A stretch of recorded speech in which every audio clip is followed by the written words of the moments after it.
Classes. I hope you're all doing well. Hope you're enjoying this Thursday.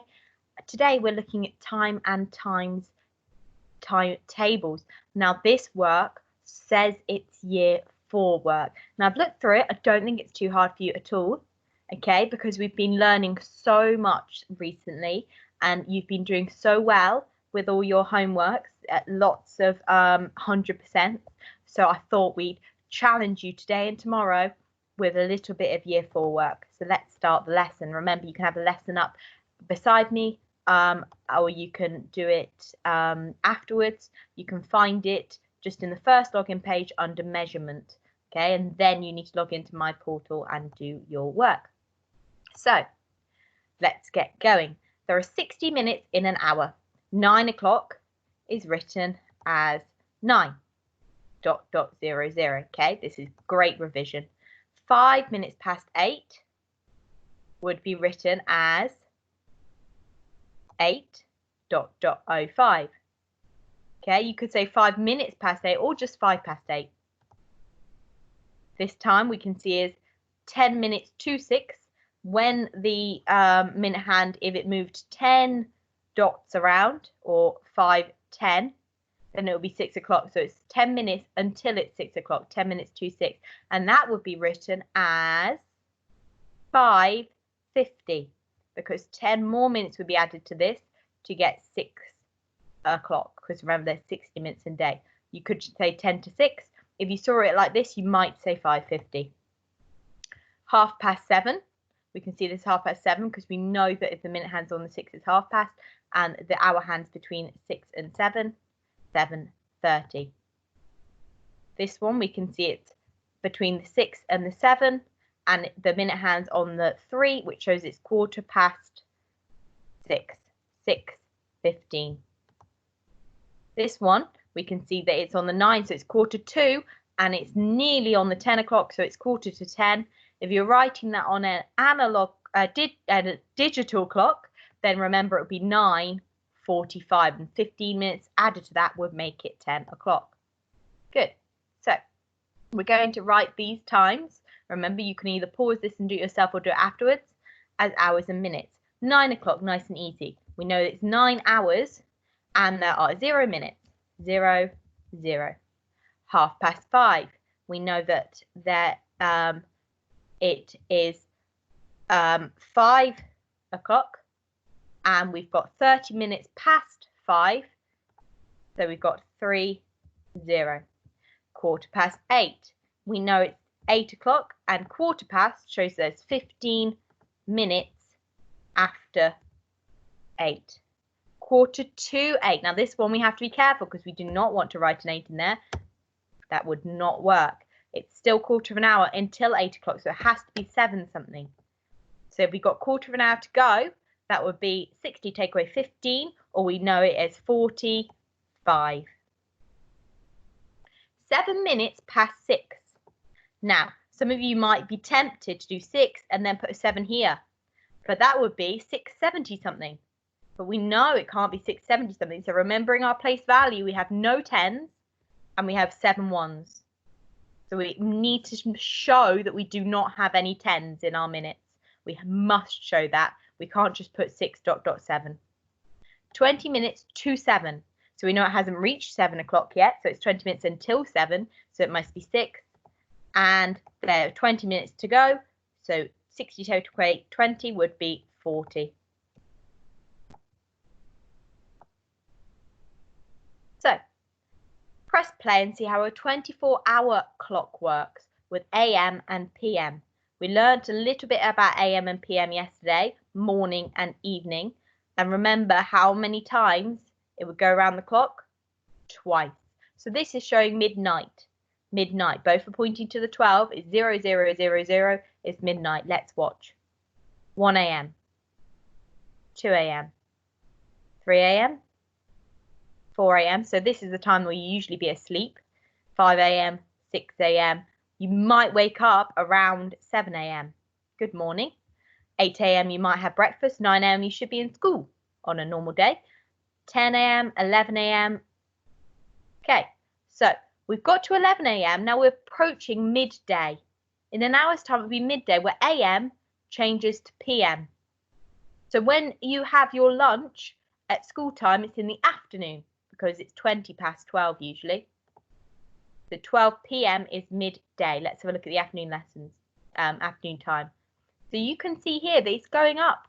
We've got 13, 14, 15, 16, 17, 18, 19. So on a digital clock, sometimes you see the numbers go all the way up to 23, and then it'll go back to 0, 0. But on some other clocks, you might say 11 p.m. or you might see it on here. And I guess if you see a analog clock, you have to look outside and see whether it's day or night, really, to know whether it's a.m. or p.m. So midnight goes back to 0, 0, 0, 0. It can be easier to imagine a 24-hour clock on a timeline. So it's nighttime, and then it will become daytime around 7 a.m. You might wake up and work at school, and at 12 p.m. remember that's the lightest and hottest the day will get, is midday. And then we'll start to go through the afternoon into the evening, and it'll get dark again. You should go to bed around 8 o'clock.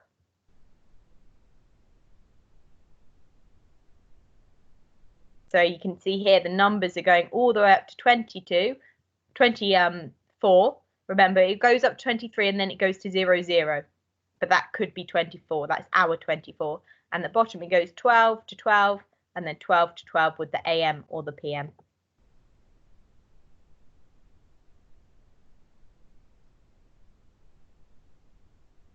So 1:30 p.m. would become 13:30.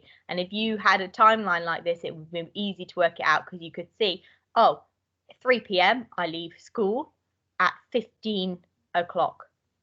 You could have either of them.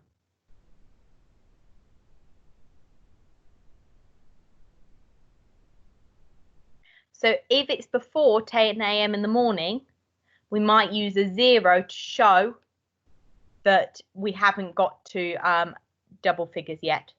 So we haven't got to 10 a.m. So you could have 0, 0, 0, 1, 0, 2, 0, 3, 0, 4. So you might get up 0, 7 a.m.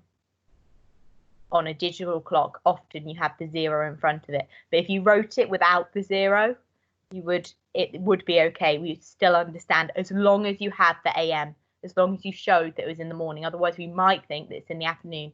And sometimes you might get confused. If I said to a friend, oh, let's meet at 10, then they might not know if I mean 10 in the morning or 10 in the evening. So I might say, let's meet at 10 a.m. because I probably would be in bed at 10 p.m.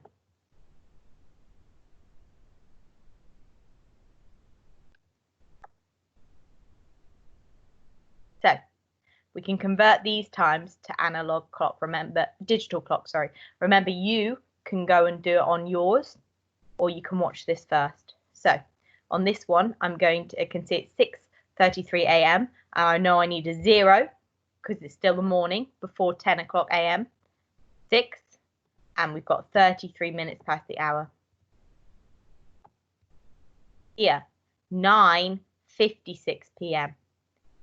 Okay, so I know that 9 in the evening, I'm going to have to go 12, 13, 14, 15, 16, 17, 18, 19, 20, 21. I've counted on my fingers from 12, 9 times to get to 21. So the hours would be 21, and then we've got 56 minutes after the hour. So it's nearly 10 p.m. 4 minutes to 3 in the afternoon. Okay, so I know it has to be an afternoon number, so I have to go 12, 13, 14. Now I'm going to put 14 because that would be 2 p.m. and we haven't reached 3 p.m. yet. We've still got 4 minutes to go. So I'm going to count backwards from 60 and know that I have 56 minutes because it's 4 minutes until it's 3, which would be 15 o'clock. 8 minutes to 12 in the morning. So this is actually the middle of the night.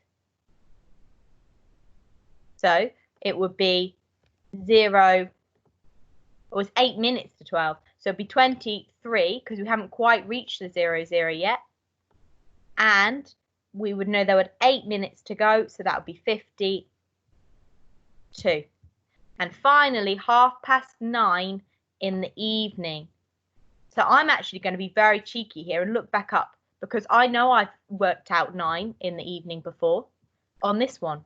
So I can look back in my answers and see that that was 21. You can work it out again if you want to. I'm being very cheeky there. And 9:30, I know, is 30 minutes after the hour.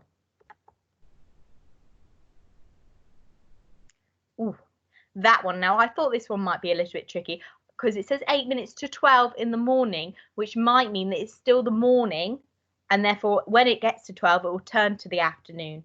Okay, so I found that one a little bit difficult to work out what it was asking me to do. So I got it wrong. And that shows that teacher can still make mistakes. It's allowed. So we have the timetable of trains from Hilltop to Westford. So we can see that they go at different times. Train leaves Hilltop at 7:52, 9:46, 11:35 and 1:25.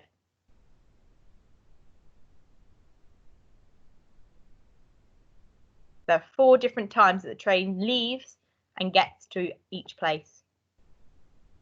How long does the 7:52 train from Hilltop, we know that's early in the morning, take to get to Westford?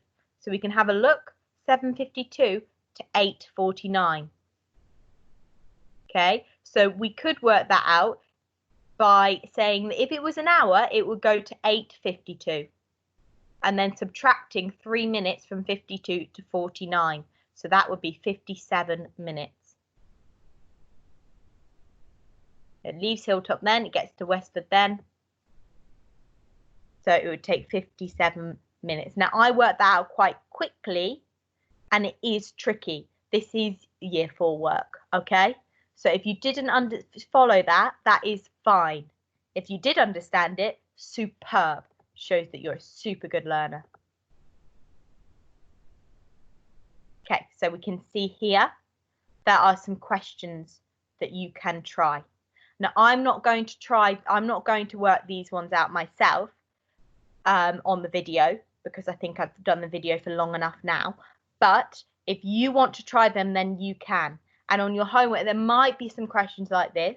If you're finding them really tricky, you could try writing them down on paper, because that might help, because I reckon for some of these you might need some paper to be able to draw a timeline, to work them out. I think I would probably have to. Okay, or you can also get your parent to help you if you want to. I hope you enjoyed today's homework, and I think you're becoming such good time tellers, children. I'm really impressed, so keep up your amazing work.